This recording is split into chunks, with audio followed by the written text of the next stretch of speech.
আমি একজন যুবকের কথা শোনাইয়া দেই, কেমনে করে নাতিন ডাহা দে। কয়জন যুবকের কথা শোনাবো রে ভাই, কয়জন যুবকের কথা শোনাবো? ওয়াসের অনেক মুখ বাইর হয়ে গেছে, কয়টা মুখ মারব? এ ভাই,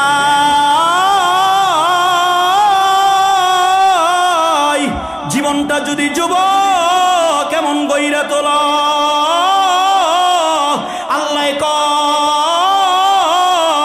এ হাসির খোলার যুবক একজন নাতিনের পিছনে ঘুইরা জীবনটারে কয় করলে আমি আল্লাহ 40 জন রাখছি।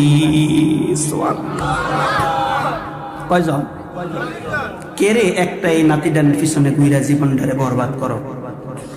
আবার কেউ কেউ যুবক টাস করে বিষ খেলায়, আসেনিও কেরে 20 টাকা যার লেগে বিষ খেলে, তো আরেক বেড়ার সংসার কইরা বেড়ি এত 4-5টা নাতি পুতিলে বালা আছে, তুই না কবরে যে মাইডা খালি কেরে এতে শেখ দিছে, এতে আইতো না, তোর কাছে আইতো না।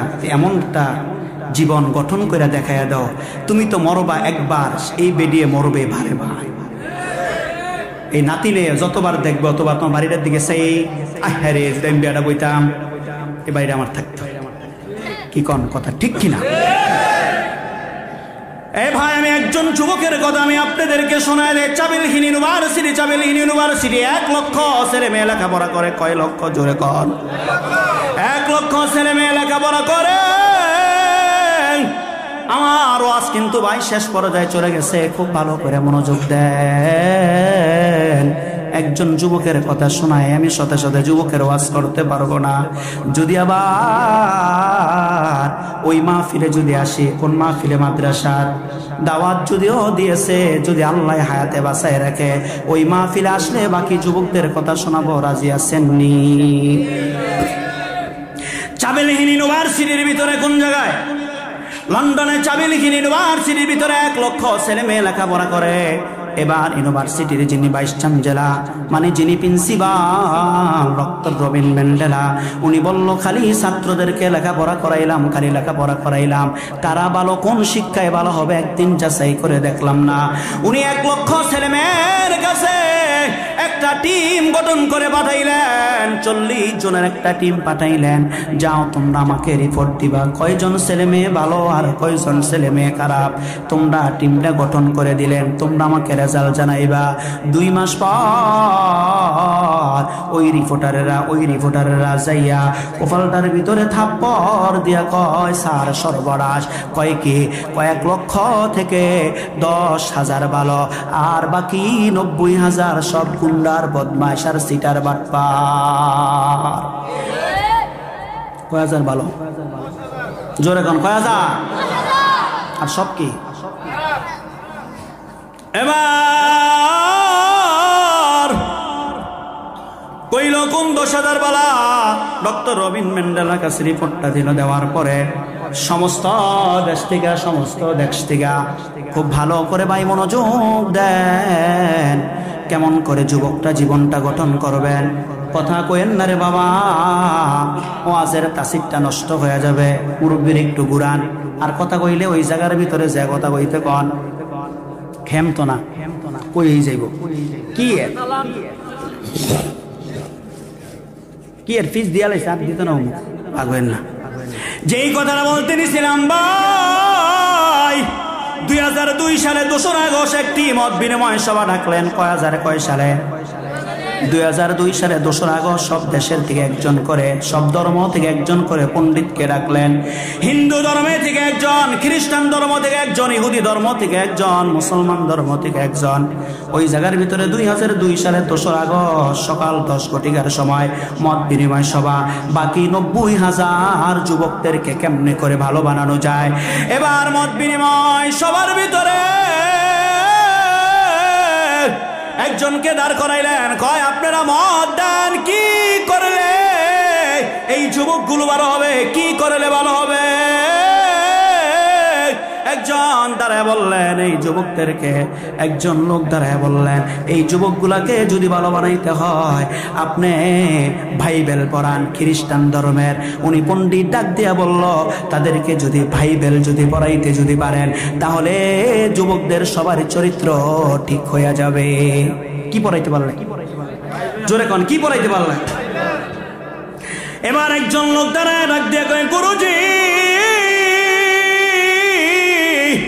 তুমি মনে করিয়েন না, বাইবেল পড়াইলে যদি ভালো হইতো তাহলে খ্রিস্টান ধর্মের ভিতরে কেমনে করে খ্রিস্টানদের চরিত্র হারাইছে, আর খ্রিস্টানরা পুরা বিশ্বের ভিতরে মানুষগুলাকে কিসের জন্য গোপনে গোপনে অত্যাচার কইরা মুসলিম গুলারে খ্রিস্টান বানায়, এর কারণ কি?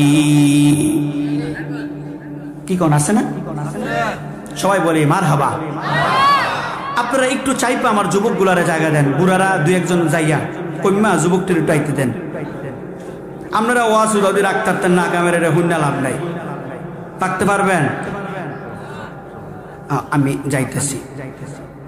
হ্যাঁ, ও 1 ঘন্টা হয়েছে গাও, সম্ভব না, হুজুরে পড়বো। আচ্ছা যাই হোক, আমি তারপরও সংক্ষেপ করে ফেলতেছি। তাহলে খ্রিস্টান ধর্মের উনি যখন নাকি ওনাকে এত হাজার হাজার মানুষের সামনে বেয়াজ্জতি করে ফেল, উনি চুপ হয়ে গেছে। এবার ইহুদি ধর্মের একজন দাঁড়ায় কয়, তাদের চরিত্র ভালো বানাইতে হলে তাদেরকে ইহুদি ধর্ম পড়াইতে হবে। ডাক দিয়ে কয়, গুরুজি আপনার কথা ঠিক না, যদি ইহুদি ধর্ম পড়াইলে যদি ভালো হইতো তাহলে আপনারা কিসের জন্য গাজার মুসলমানদেরকে পশুর মতো আপনারা হত্যা করেন? বিশ্বের ভিতরে সবচাইতে বড় সন্ত্রাসের নাম ইহুদি। নাম কি? এবার আসেন ভাই কথার সামনের দিকে অগ্রসর হয়। ভাই ভারত থেকে একজন হিন্দু ব্রাহ্মণ গেছিল ওই জায়গার ভিতরে। উনি আস্তে আস্তে কথাটা বলতেন, মাথাটা নিচা করে করে কথা বলতেন। উনি চট করে দাঁড়ায় ডাক দিয়া কয় যে তাদেরকে যদি তাদেরকে যদি ভালো বানাইতে যদি চান তাহলে তাদেরকে বাইবেল পড়ান, রামায়ণ পড়ান, বিদ্যাসাগর পড়ান। এই কথা যখন নাকি বলল, আরেকজন লোক দাঁড়ায় কয়, হিন্দু গুরুজি আপনার কথা ঠিক না, যদি আপনারা বাইবেল পড়াইলে যদি রামায়ণ আর গীতা পড়াইলে, মহাভারত বিদ্যাসাগর পড়াইলে যদি ভালো হইতো, আপনারা কেন ভারতবর্ষের ভিতরে মসজিদগুলো ভাঙ্গা কেন আপনারা মন্দির বানান? কেন? তাহলে আপনাদের চরিত্র কি না বালা? এবার আর কোনো কেউ কথা বলে না। ওই ডক্টর রবিন ম্যান্ডেলা 22 জেলা উনি দাঁড়ায় ডাক দেয়া কয়, আপনারা যদি কেউ আর কোনো যদি মত না দেন, কথা যদি না বলেন, তাহলে আমি অনুষ্ঠানটা শেষ করে দেব। কয় শেষ করে দেন, আর কারো কোনো মত নাই। এবার ডক্টর রবিন ম্যান্ডেলা ডাক দিয়া কয়, এই যুবকগুলারে যদি ভালো বানাইতে চান তাদের হাতে কোরআন তুলে দেয়। এই ডক্টর রবিন ম্যান্ডেলা একজন খ্রিস্টান। কি উনি যখন এই ওয়াজ যখন শুরু করলেন, সবার চোখগুলো বড় বড় হয়ে গেল, বড় বড় হয়ে গেল। কি কয়? একজন খ্রিস্টান হইয়া মুসলমানের প্রশংসা করে, কয় আপনারা আমার প্রতি কেউ রাগ করিয়েন না, কেউ রাগ করিয়েন না। আমার কলেজের ভিতরে যেই 10,000 ভালো, এরা সবাই মুসলমান। এরা কি? জোরে কোন কি? ওই জায়গার ভিতরে ডক্টর রবিন ম্যান্ডেলা একটি ঘটনা শোনায় দিছে, যুবক মন দিয়া ঘটনাটা শোনার চেষ্টা কর। একজন যুবকের ঘটনা শোনাইলেন। কয়েকজন যুবক মাদ্রাসায় লেখাপড়া করত। এক রাজার বাড়ির পাশ দেয়া যাইত। ওই রাজার বাড়ির পাশে একজন আসিল রাজরানী, একজন রাজরানী ছিল, ওনার মেয়ে ছিল। ওই যুবকের দিকে তাকাইয়া তাকাইয়া মনের ভিতরে প্রেম নিবেদন করছে, প্রেম নিবেদন করছে। যখন নাকি প্রেম নিবেদন করছে, যুবক নিচের দিকে তাকায় তাকায় হাঁটে, কারো দিকে তাকায় না। এবার প্রস্তাব দিল, যুবক মেয়েটা প্রস্তাব দিছে, ওই হুজুরটারে আমার দরকার, আমি হুজুরটারে ভালোবাসা বেরিয়েছি। হুজুরে কয় না না না, আমি ভালোবাসার কাছে আমি কি নাই।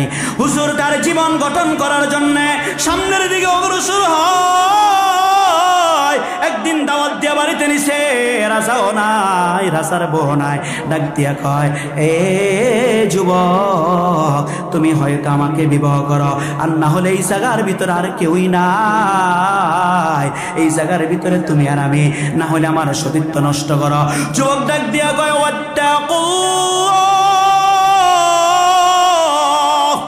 তুমি কারে ভয় করো?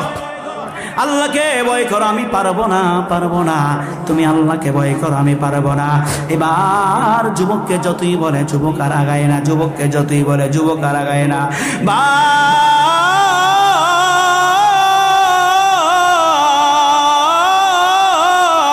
ওই যুবকের কাছে এমন ভাবে জড়ায়া, এমন ভাবে আটকে দিলেন। যুবক কয় না, হঠাৎ করে আমার একটু টয়লেটে ধরছে, আমি একটু ওই জায়গায় যেতে চাই। টয়লেটে যাইয়া টয়লেট গুলো হালকা করিয়া শরীরের ভিতরে বড়াইয়া কয়, আমি আতর লাগাইতেছি। কয়, মোল্লা এই জন্য দেখতে পারি না। আবার মোল্লা কেন আসছে? ওয়েটটা খুলে দিছে, চলে গেছে। রে ভাই, খুব ভালো করে বোঝার চেষ্টা করেন, চলে গেছে। কিতাবের ভিতরে, ইতিহাসের ভিতরে পাওয়া যায়, যুবক তার জীবনটাকে গঠন করলো। ওই যুবকের নাম ইমাম গাসালি। এমন জীবন গঠন করলো রে ভাই, এই রাজধানী মৃত্যুর আগ পর্যন্ত যুবকের জন্য অপেক্ষায়। কন্যা সুবহানাল্লাহ। এ ভাই যুবক, তুমি এমন জীবন গঠন করো, ওই নাতনি তোমার কাছে নিয়ে আসবে, আইসা বলবে একটু নাও, একটু নাও। আজকে তোমাদের যুবকদেরকে একজন যুবকের কথা দেখায় দেয়। এই যে তোমরা নাহিদকে দেখো, আর জানিকে উপদেশটা হইছে বর্তমানে, এত তোমাদের মতোই কি যুবক না? কি বলেন, যুবক না? আজকে যদি সে বলে বিবাহ করব, শতে শতে বাবা যাইয়া তাদের কাছে বিবাহ দিতে রাজি হইব কি হইব না? কি বলেন, হইব কি হইব না? তাহলে জীবনটাকে তুমি গঠন করে ফেলো। দুইটা শ্রেণী থেকে যুবক যদি দূরে থাকে, কয় শ্রেণী? চোরে বলেন, কয় শ্রেণী? এক নাম্বার, যুবক তোমার পায়ে ধরে বলি, কোন নেতার পিছনে ঘুরবা না, সামসামি করবা না। তুমি নিজে নেতা হও, জীবনটাকে গঠন করিয়া যদি বিসিএস ক্যাডার হইতে চাও, তোমার পিছনে ঘুরার মতো লোকের কোনো কি নাই? কি বলেন ও বাসেনে? দুই নাম্বার, যুবক সব সময় তুমি ভারতের নিশা থেকে তুমি যদি বেঁচে থাকো, তাহলে তোমাকে জীবনে আর কেউ নষ্ট করতে পারবে। যুবক, তোমার আল্লাহ মায়ের গর্ভ নাফাক পানি থেকে তোমাকে আজকে এসিলা এক ফোঁটা থেকে রক্ত থেকে গোস্তের টুকরা, গোস্তের টুকরা থেকে দুইটা পা, দুইটা হাত, কত সুন্দর করে তোমাকে বানাইছে। যুবক, যখন জন্ম নিছ তখন হইছিলা 2 কেজি, আর এখন তুমি হইছ 40 কেজি। জোরে কোন কথা ঠিক কিনা? এই 2 কেজি থেকে 40 কেজি বানানোর মালিক কে? খুব ভালো করে বোঝার চেষ্টা করেন রে ভাই। আমি সামনের বিষয়ে কেমনে করিয়া যাব? এ ভাই, এই যে পাশে কবর, এই যে মসজিদ, এই যে মাদ্রাসা, এই জায়গার মানুষ বড় ভাগ্যবান। এই কবরের ভিতরে যারা শুইবে তারাও কি বড় ভাগ্যবান। তার কারণ মসজিদের ভিতরে যখন হুজুরে আজানের পরে যখন কেরাত পড়বে, আলহামদুলিল্লাহি রাব্বিল আলামিন, কবরওয়ালারা শোনে কি শোনে না?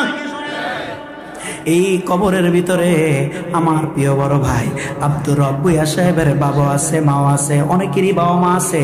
ওনার কলিজার টুকরা মেয়েটা এই জায়গার ভিতরে আছে। জোরে কোন কথা ঠিক কিনা? এই জায়গার ভিতরে আপনিও শুইবেন। এই আশের খোলা মানুষগুলো বড় বুদ্ধিমান আর বড় ভাগ্যবান। এই জায়গার ভিতরে ভাই মসজিদটা যত সুন্দর হবে, কবরস্থানটা যত সুন্দর হবে, জিয়ারত তত বেশি হবে না কম হবে। আর যেই জায়গার ভিতরে মুমিন বান্দারা যায় 2টা হাত তুলে, ওই জায়গার ভিতরে কবরের আযাব কয়দিন বন্ধ থাকে? 40 দিন পর্যন্ত বন্ধ থাকে। কন্যা সুবহানাল্লাহ। এত বরকতময় কপালওয়ালা আমরা আশকলার মানুষ। কন্যা সুবহানাল্লাহ।